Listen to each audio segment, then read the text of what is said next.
hormati Bapak Ibu Wakil Kepala Sekolah, yang saya hormati perwakilan orang tua siswa Ibu Neng, kemudian dari perwakilan masyarakat Ibu Juju. Pertama-tama saya ucapkan terima kasih karena saya sudah diberi kesempatan untuk melakukan aksi nyata dalam proses pembelajaran yang sedang saya ikuti di Diklat Calon Guru Penggerak Angkatan 7. Bapak Ibu, pertama-tama marilah kita panjatkan puji dan syukur kehadirat Allah Subhanahu wa Ta'ala karena atas nikmat karunia-Nya kita bisa berkumpul di acara ini yang insya Allah dalam keadaan sehat walafiat. Amin.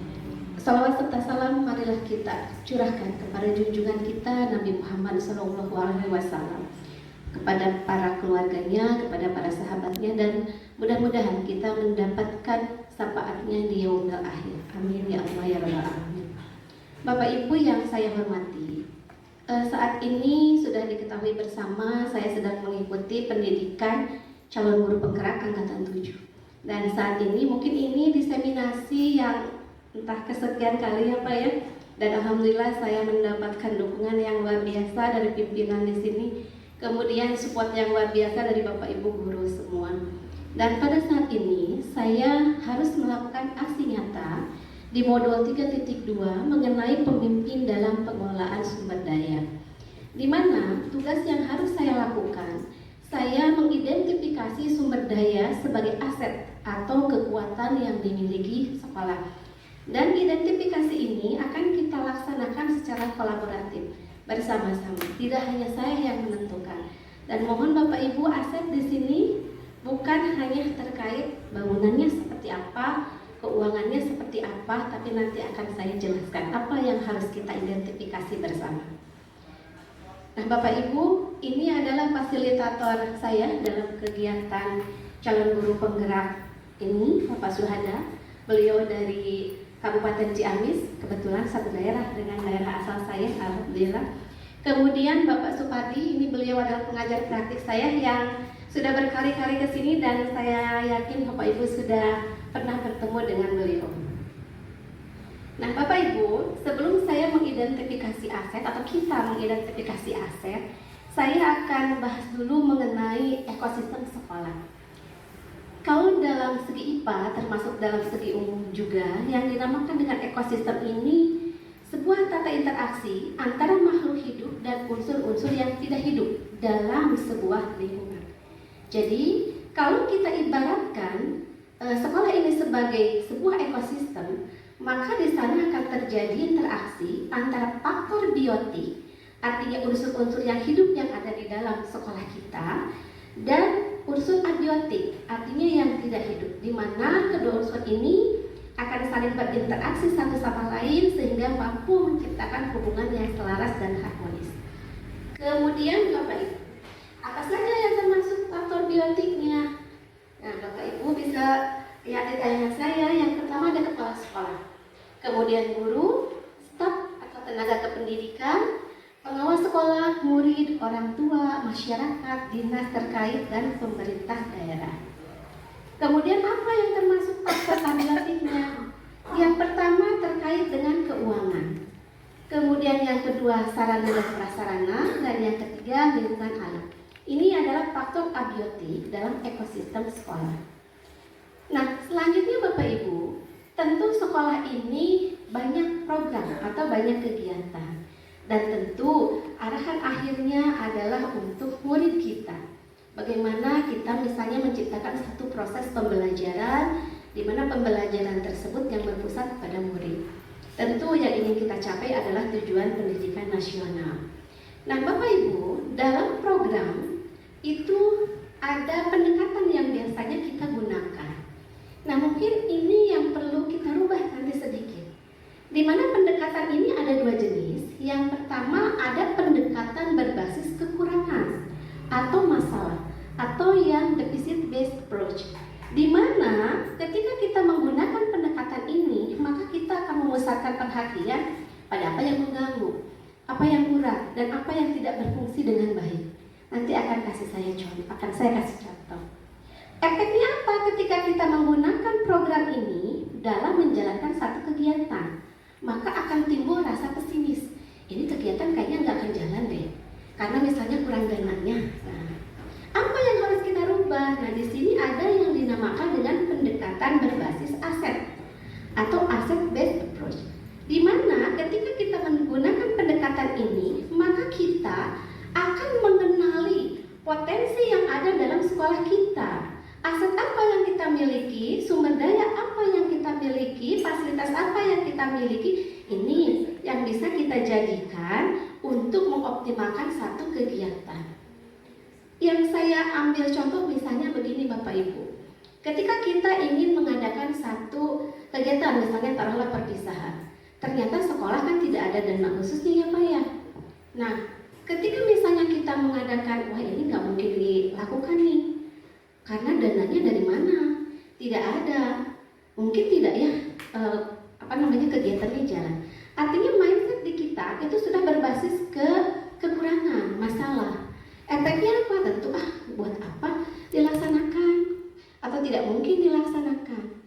Nah, karena yang kita lihat hanya dari segi satu sisi masalahnya, tidak ada dana misalnya. Tapi ketika kita melakukan pendekatan berbasis aset, misalnya kita punya potensi sekolah nih, punya lapangan luas, gedung tidak usah nyewa. Satu. Yang kedua, kita punya hubungan dengan orang tua nih. Kita bisa pergunakan itu dengan sebaik-baiknya, dengan kolaborasi dengan orang tua. Kemudian kita punya komite yang mendukung kegiatan ini. Nah, itu yang dinamakan dengan pendekatan berbasis aset. Artinya, walaupun tidak ada dananya dari sekolah, ketika kita mengoptimalkan aset itu yang kita miliki, maka insya Allah kegiatannya akan berjalan dengan lancar. Nah, ini Bapak Ibu mungkin nanti yang kita bisa rubah. Sama seperti begini, ketika kita keluar dari kelas, ini yang saya rasakan juga Bapak Ibu, pengalaman saya. Misalnya saya keluar dari kelas curhat, kebetulan saya ngajar dengan Bu Ais Kelly. Tadi siswa ini di kelas begini ribut aja. Kadang kita hanya melihat dari segi kekurangannya saja yang kita bahas. Tetapi ini yang dinamakan dengan berbasis kekurangan. Tapi ketika kita biasa, mungkin kata Kak Bu, tapi kan tidak hanya itu, anak ini pintar ngaji loh, anak ini olahraganya bagus loh. Nah, artinya ada satu sisi lain yang bisa kita lihat. Nah, tentu ini akan merubah berpikir kita, cara pandang kita terhadap peserta didik tentunya. Nah, kemudian Bapak Ibu, apa saja aset yang akan kita identifikasi bersama? Nah, ada 7 modal utama yang membantu menemukan sumber daya atau aset yang ada di sekolah ini. Yang pertama, modal manusia. Apa itu modal manusia? Kita punya kepala sekolah di sini yang luar biasa.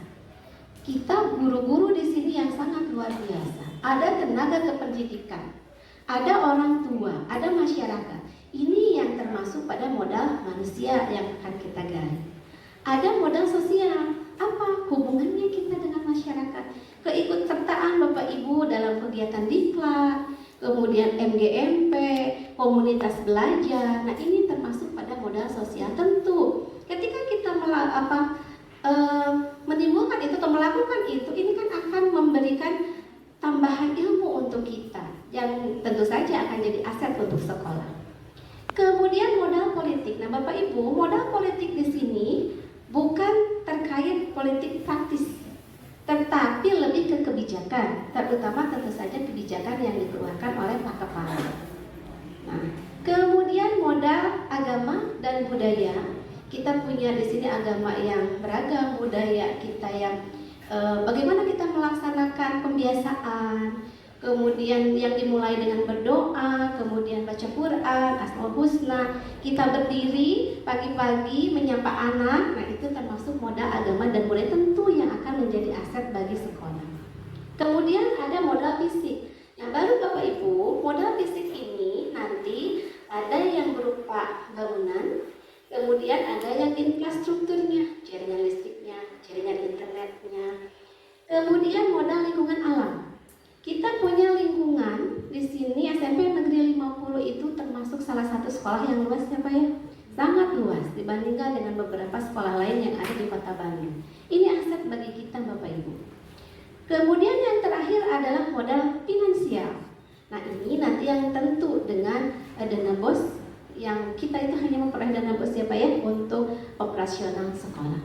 Nah dan apa tugas kita Bapak Ibu di aksi nyata ini? Nah saya meminta bantuan terhadap Bapak Ibu semua untuk berkolaborasi. Mari kita identifikasi, kita kaji bersama yang termasuk modal manusia yang ada di SMP 50 itu apa saja.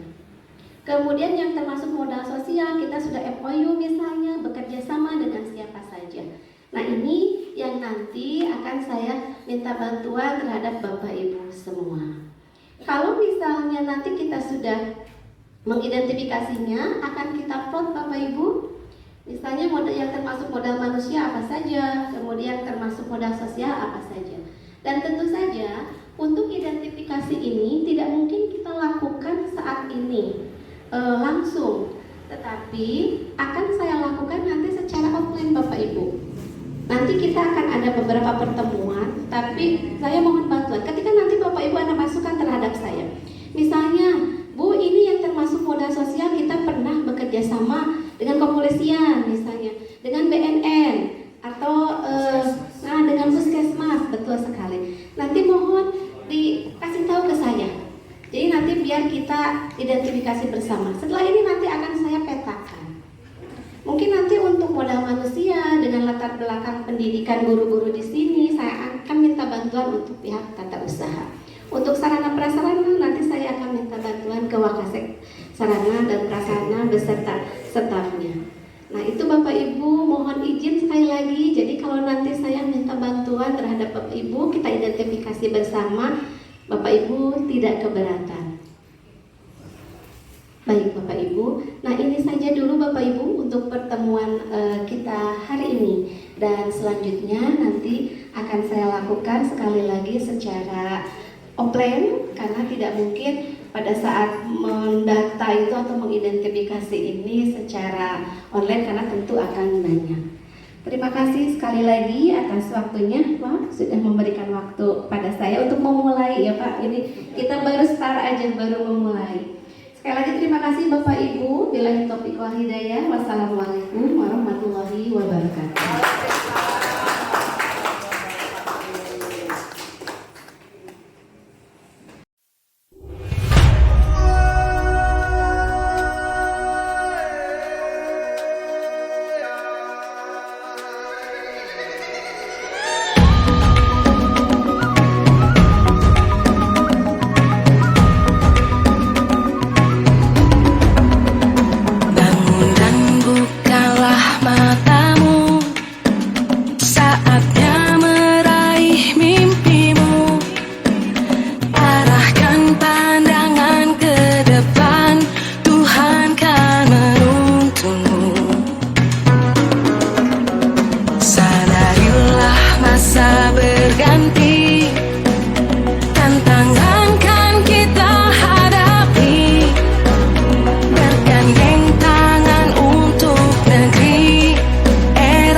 Kita menanti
bisa